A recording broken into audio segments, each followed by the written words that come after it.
Thank you, Mr. Speaker, and I'm honored to rise today to speak to the issue of systematic racism and religious discrimination.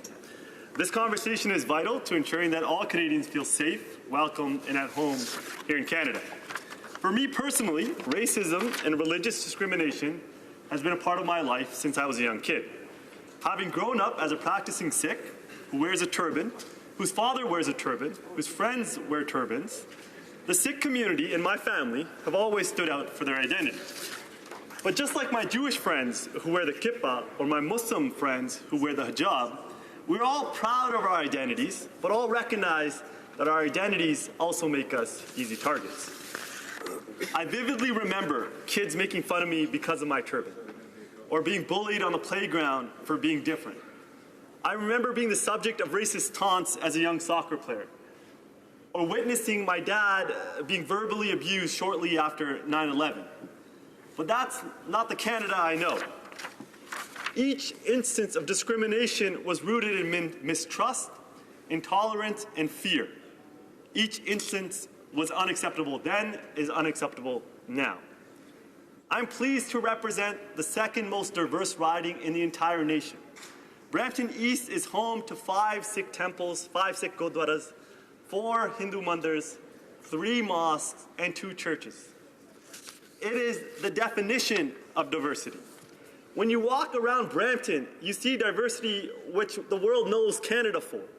You see people from all walks of life peacefully coexisting with the freedom to hold their beliefs, practice their traditions, and share their cultures.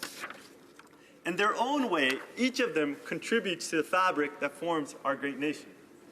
The Prime Minister, when addressing the United Nations, stated, "Strong and diverse, resilient countries like Canada didn't happen by accident, and they won't continue without effort. Every single day, we must choose hope over fear and diversity over division."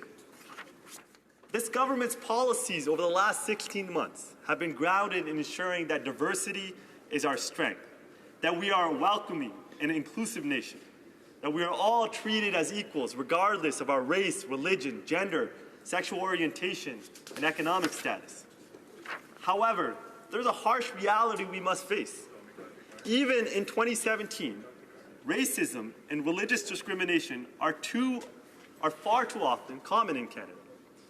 Posters at the University of Alberta targeting the Sikh community, taunting of women who wear hijabs, anti-Islam vandalism at the Cold Lake, Kingston, and Quebec City mosques are just a few examples.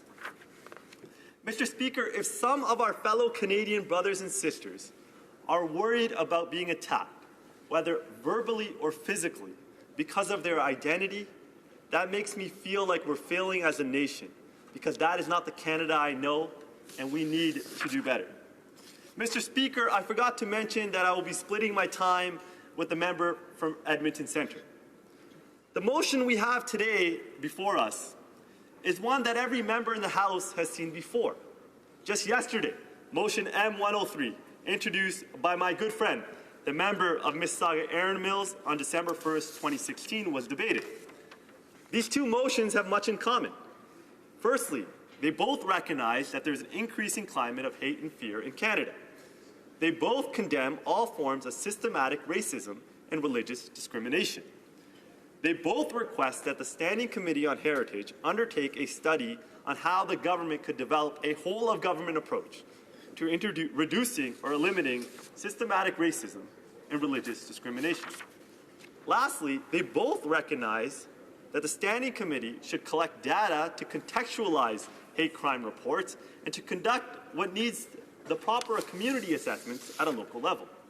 Like most committee studies, upon completion, they will submit a report and recommendations to the government based on what they heard from witnesses, which the government will take into consideration, followed by an official government response to be tabled in the House. Mr. Speaker, when we know that in recent years hate crimes against Muslims have been increasing while hate crimes against other groups are decreasing, we cannot pretend that Islamophobia is not a legitimate concern. My personal example is far too often occurs in Canada. Mr. Speaker, Sikhs are often confused for Muslims. and are too, in fact, the victims of Islamophobia. But it's not good enough as Sikhs to say, don't attack us, we're not Muslims. Mr. Speaker, we are all Muslims when our Muslim brothers and sisters are being attacked for their faith. That's not just my Sikh value speaking, that's my Canadian value speaking. And the vast majority of Canadians have a long-standing tradition of rising to the occasion to denounce attacks of discrimination.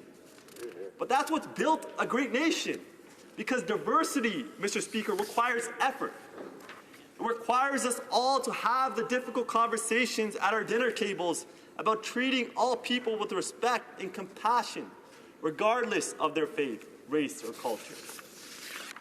It requires us to ask questions if we do not understand, and answer responsibly when asked tough questions. It requires us to make it known that it is not acceptable to act in a discriminatory manner or hateful manner towards anyone. See, what makes this opposition motion so cynical is that it feeds into the very deliberate misinformation campaign surrounding M103. Individuals have tried to spread misconceptions about how the motion could limit free speech, lead to the adoption of Sharia law here in Canada, and more.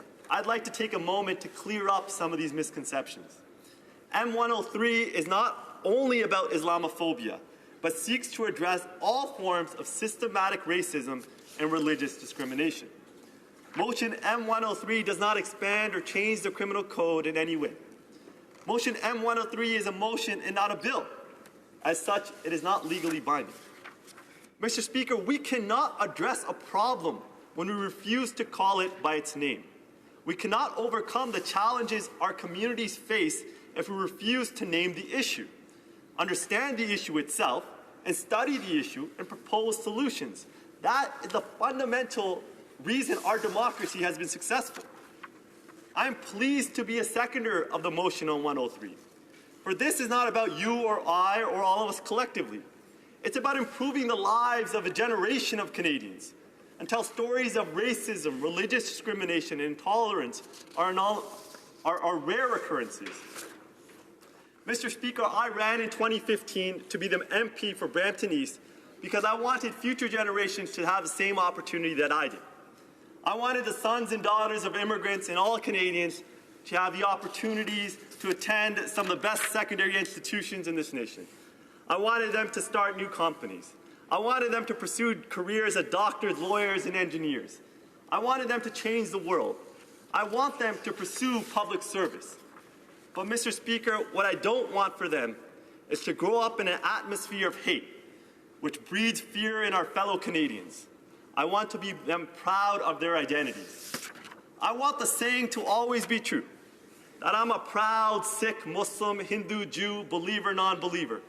That at the same time, I'm equally proud to be Canadian. And most importantly, that I'm so proud that I live in a nation that doesn't make me choose between my faith and my devotion to my country. I call on all my colleagues to support Motion 103 and to reject the politics of fear and division. Thank you, Mr. Speaker. Questions and comments. The honourable member for Sherwood Park.